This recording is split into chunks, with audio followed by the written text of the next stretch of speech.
Shalom, salam sejahtera bagi Bapak Ibu, Saudara-saudara, anak-anak yang dikasihi oleh Tuhan Yesus Kristus.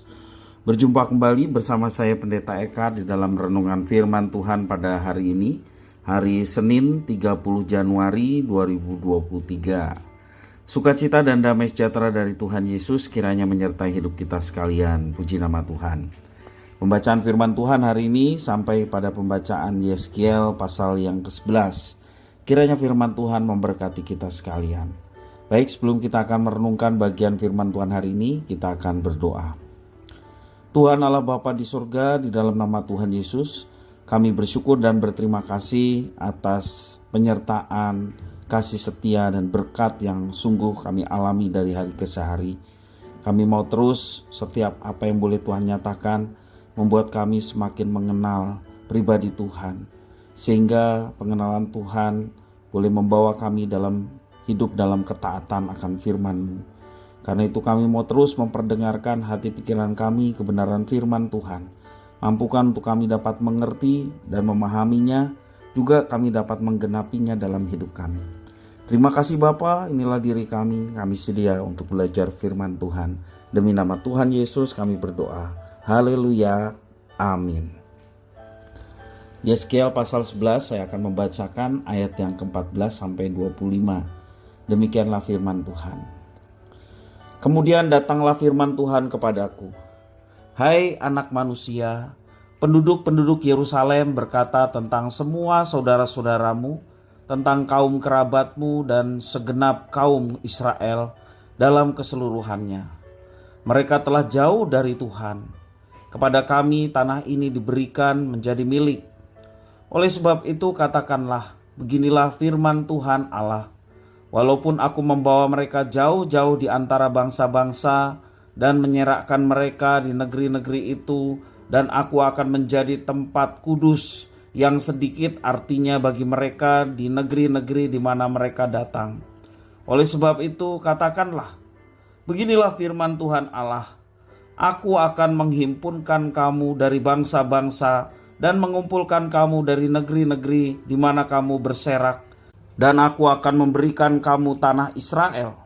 Maka sesudah mereka datang di sana, mereka akan menjauhkan segala dewa-dewanya yang menjijikkan dan segala perbuatan-perbuatan yang keji dari tanah itu.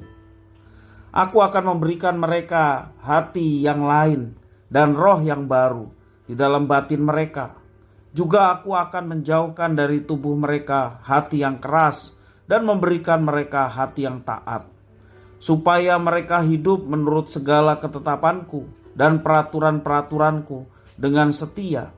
Maka mereka akan menjadi umatku dan aku akan menjadi Allah mereka.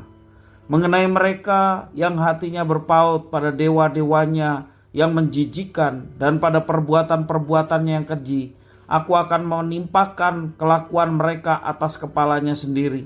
Demikianlah firman Tuhan Allah. Maka kerub-kerub itu mengangkat sayap mereka, dan roda-rodanya bergerak bersama-sama dengan mereka, sedang kemuliaan Allah Israel berada di atas mereka. Lalu kemuliaan Tuhan naik ke atas dari tengah-tengah kota dan hinggap di atas gunung yang di sebelah timur kota. Dan roh itu mengangkat aku dan membawa aku kembali di dalam penglihatan yang dari roh Allah ke negeri Kasdim kepada para buangan.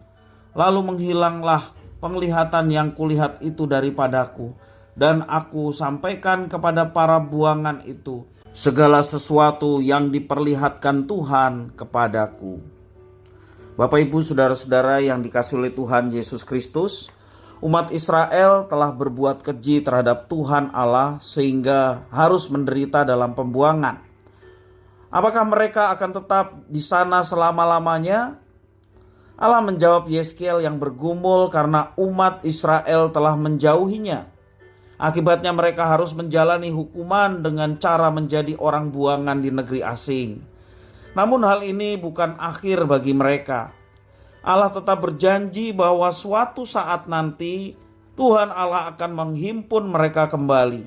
Itu yang dikatakan ayat 14 sampai 17. Akan tiba saatnya Tuhan menuntun mereka pulang ke tanah perjanjian dan mereka akan tetap tinggal di sana. Konsekuensinya umat Israel harus bertobat.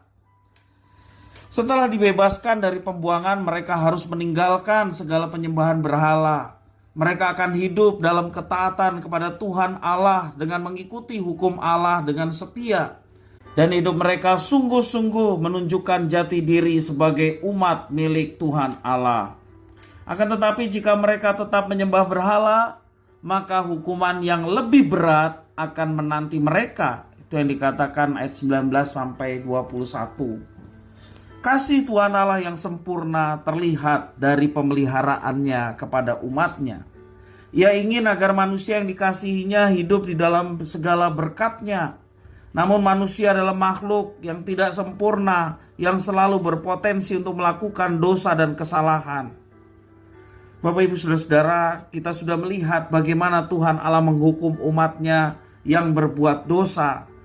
Namun demikian, Allah tetap mengasihi mereka dan ingin agar mereka kembali dan mereka selamat. Itulah kasih Allah. Tuhan Allah menjatuhkan penghukuman, tetapi di saat yang bersamaan Ia juga menjanjikan pemulihan dan pembaruan atas umat-Nya. Keyakinan akan kasih Tuhan Allah yang sempurna seharusnya membuat kita berusaha untuk melakukan segala kehendak-Nya. Tidak lagi melakukan dosa, sebaliknya menjadi manusia yang baru yang lebih dekat dengannya. Seharusnya umat tebusan, yakni umat Allah yang baru di dalam Yesus Kristus, memiliki satu keyakinan yang membuat kita terus berusaha melakukan apa yang dikehendakinya. Oleh karena itu, tindakan yang perlu kita lakukan adalah belajar dari segala kesalahan. Belajar dari kesalahan bukan terus hidup dalam kesalahan, tetapi meninggalkan kesalahan itu dan hidup menurut kehendak-Nya. Hidup ini kita gunakan untuk taat akan firman Tuhan dan dengan sepenuh hati tunduk pada Tuhan melalui firman-Nya yang kita baca dan renungkan setiap hari. Jika saat ini kita ada dalam penyesalan karena perbuatan dosa yang kita lakukan, tetaplah tenang dan bertekadlah untuk hidup baru. Hidup baru artinya meninggalkan perbuatan dosa dan hidup seturut dengan kehendak Tuhan. Jangan kita menjadi gelisah, apalagi kemudian hilang semangat dalam kehidupan. Tuhan Allah ketika Dia melihat ada pengakuan dosa dan permohonan pengampunan, serta diiringi penyerahan untuk hidup di dalam Tuhan, maka Dia yang akan menuntun kita untuk menjalani kehidupan yang berkenan kepadanya.